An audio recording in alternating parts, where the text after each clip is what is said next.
Oke, tokoh utama dari film ini bernama Chef Carl Casper. Dia adalah seorang chef yang terkenal dan sudah bekerja di sebuah restoran yang terkenal selama 10 tahun lebih, dan hampir semua orang tahu nama Carl ini karena masakannya yang terkenal sangat enak. Bisa dibilang seluruh hidupnya dia gunakan di dapur bersama dua orang asisten kokinya yang bernama Martin dan Tony. Mereka berdua adalah rekan dapur yang sangat setia nih guys sama si Carl ini. Dan karena seluruh hidupnya dia habisin di dapur, maka dia kehilangan hal penting lain di hidupnya nih guys, yaitu keluarganya, anaknya, istrinya, dan bahkan kebahagiaan dirinya sendiri. Carl udah bercerai sama istrinya dan dia nggak kenal dekat sama anaknya sendiri. Dan bahkan Carl pun nggak tahu apa yang sebenarnya bisa ngebuat dia bahagia. Dan singkat cerita, malam itu akan ada seorang kritikus makanan dari sebuah media yang terkenal bakalan datang dan akan ngekritik menu dan masakan di restoran tempat Carl kerja. Carl udah nyiapin semuanya dan dia udah yakin sama menu barunya yang super enak. Tapi pas di tengah persiapan, si owner restoran yang bernama Riva datang ke dapur dan nyuruh Carl buat nggak ngubah menu makanannya malam ini.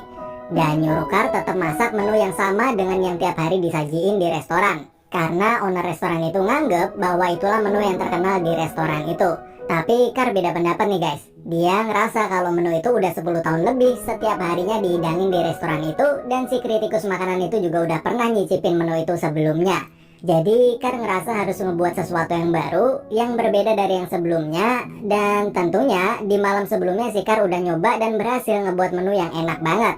Tapi debat antara Carl sebagai chef dan Riva sebagai owner restoran itu berakhir dengan tetap keputusan ada di tangan Riva sebagai owner. Dan Carl malam itu harus tetap sajiin menu makanan yang sama.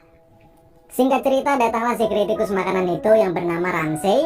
Nama lengkapnya Ramsay Michel, kita panggil aja Ramsay, dan dia nyobain makanannya. Kemudian Ramsay itu nulis di berbagai medianya seperti website, blog, Twitter, dan media-media kuliner lain bahwa makanan yang dimasak sama Carl malam itu nggak enak.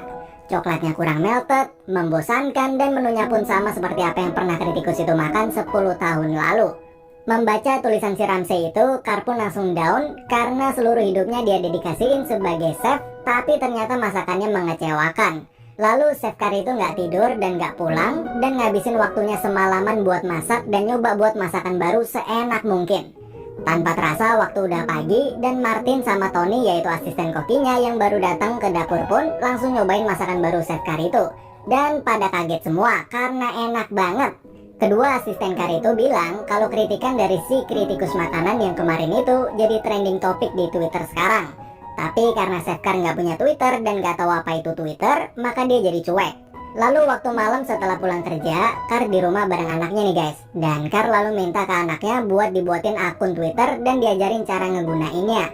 Lalu pas baru buka Twitter, mereka berdua pun kaget karena ternyata banyak banget komentar tentang masakannya si Chef Carl itu di artikel yang ditulis kritikus makanan si Ramsay itu. Banyak yang komentar jelek dan ngehina si Carl juga. Akhirnya Chef Carl pun nantang si Ramsay itu buat datang lagi malam ini ke restorannya dan dia bakal masakin masakan terenaknya. Alhasil di Twitter pun rame yang retweet nih guys, dan jadi trending topik. Akhirnya restoran pun malamnya penuh banget, banyak yang pesan meja. Malam itu jadi malam teramai restoran itu selama restoran itu berdiri. Nah, si Carl pun udah nyiapin menu masakan terenaknya nih guys. Dan di tengah persiapan, lagi-lagi si Riva yaitu owner restoran itu bilang kalau Carl mesti masak masakan menu yang sama seperti yang biasanya dan gak boleh dirubah sama sekali. Carl pun kaget karena semua orang yang datang di restoran malam itu karena pertandingan dia dan Ramsay, tapi justru dia gak boleh masak masakannya sendiri. Cekcok pun terjadi dan puncaknya Carl keluar dari dapur dan berhenti kerja.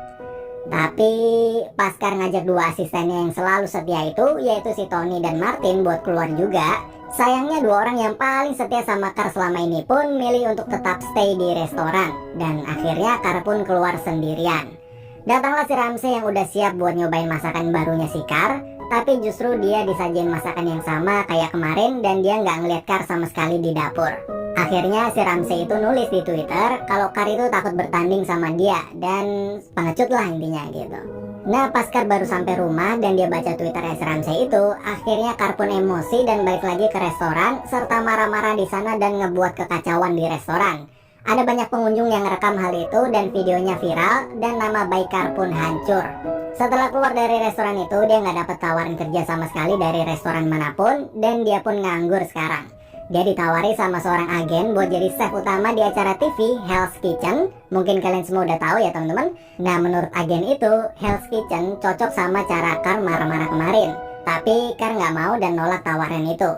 Carl pun juga ditawari sama mantan istrinya buat buka food truck, juga nggak mau. Intinya dia cuma mau kerja di restoran aja dan nggak mau di tempat lain. Oh ya, mantan istrinya itu namanya Ines dan anaknya itu namanya Percy ya guys.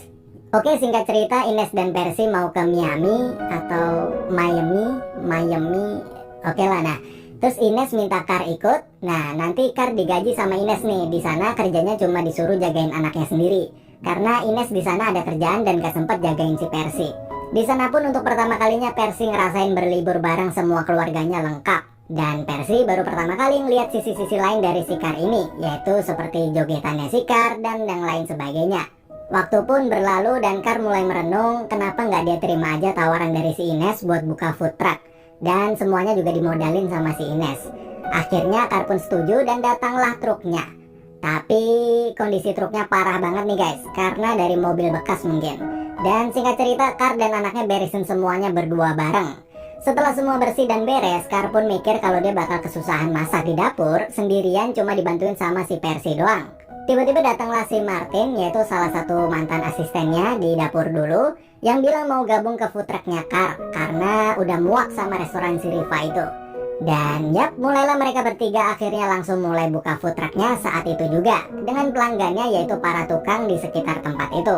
Di film ini yang saya suka adalah banyak banget nih guys pelajaran-pelajaran dari seorang chef yang hidupnya cuma untuk masak aja. Banyak kata-kata dari Carl yang ngena banget, seperti waktu ngajarin anaknya buat manggang roti doang, tapi si Carl bilang, seluruh hidupmu sekarang ada di roti dan panggangan itu. Kalau pangganganmu itu kacau, maka seluruh duniamu juga akan kacau. Di situ saya belajar banget tentang arti fokus dan totalitas. Carl juga ngajarin kalau masakan yang nggak sempurna berarti masakan itu juga nggak pantas buat dikasih ke orang lain. Bahkan Carl ngizinin anaknya yang masih umur 10 tahun itu buat minum bir nih guys. Gokil. Tapi karena rasa bir itu nggak enak, maka si Percy itu muntahin dan ngebuang sendiri botol birnya. Lalu si Carl bilang bahwa sekarang kamu udah tahu rasa dari minuman bir itu. Jadi mulai sekarang kalau ada teman yang nawarin bir ke kamu udah tahu harus ngapain. Oke, kita lanjut lagi ke ceritanya. Perjalanan dari food truck itu pun berlangsung. Truk berhenti dari kota ke kota dan buka di setiap tempat manapun yang truk itu singgahin. Dan setiap singgah dan berhenti di kota yang berbeda, maka menunya juga bakalan beda juga nih guys. Tapi si Carl ini ngerasa aneh, kenapa setiap baru buka selalu rame dan orang-orang pada ngantri, padahal baru banget parkir tuh mobil. Ternyata selama perjalanan, anaknya yaitu si Percy selalu ngunggah foto-foto postingan ke sosial media buat promosiin food trucknya itu. Alhasil food truck dari Chef Carl yang video marah-marahnya di restoran dulu itu jadi ikutan viral dan semua orang mau nyobain masakan food trucknya si Carl itu. Carl pun kaget ternyata anaknya jago dalam pemasaran atau marketing. Hari demi hari pun berlalu dan si anak minta izin ke Carl buat bikin video 1 detik setiap hari, atau yang biasa disebut 1 second every day, yang nantinya bakal digabungin semua dan jadi video kenangan panjang. Lalu setelah perjalanan panjang dari kota Miami dan udah deket dan mau sampai ke rumahnya, maka Carl bilang ke anaknya bahwa bentar lagi libur sekolah bakalan selesai dan keduanya bakalan balik lagi ke kehidupan masing-masing. Si Percy bakal sibuk sekolah dan si Carl bakal sibuk jalanin food trucknya itu. Tapi si Percy pun nangis karena nggak mau pisah dan masih mau bantuin bapaknya tiap hari Minggu atau setiap libur sekolah. Tapi Carl nggak ngizinin.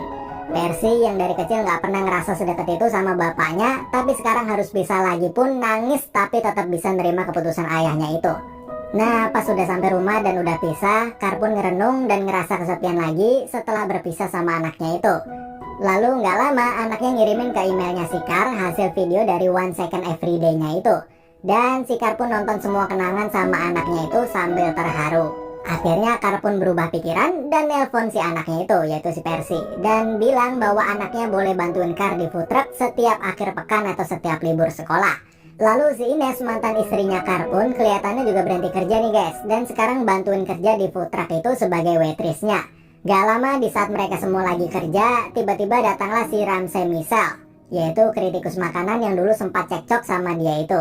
Dan mereka berdua lalu ngobrol dan si Ramsey itu ngejelasin bahwa semua ledekan dari Ramsey dulu itu cuma tuntutan pekerjaan aja. Karena untuk bisa populer, maka media online butuh sesuatu yang bisa viral. Tapi Ramsey nggak sungguh-sungguh bermaksud ngehina si Car itu, karena dia nganggep semuanya cuman bercanda dan seru-seruan balas-balasan retweet di Twitter. Ramsey nggak nyangka kalau si Car bakalan sampai marah beneran nih guys. Dan sekarang Ramsey baru aja ngejual situs website kulinernya dan baru banget dapat banyak duit. Dan dia juga udah ngebeli sebuah restoran dan dia minta chef Car buat jadi chef di restorannya itu. Tentunya berbeda dengan si Riva, yaitu owner restoran sebelumnya. Si Ramsey ini ngizinin chef Car buat masak masakan apapun yang dia mau dan yang dia suka. Dan di akhir film pun ditutup dengan chef Car dan Ines rujuk dan nikah lagi. Akhirnya Car, Ines, dan Percy mereka bertiga pun bisa hidup bahagia bersama lagi.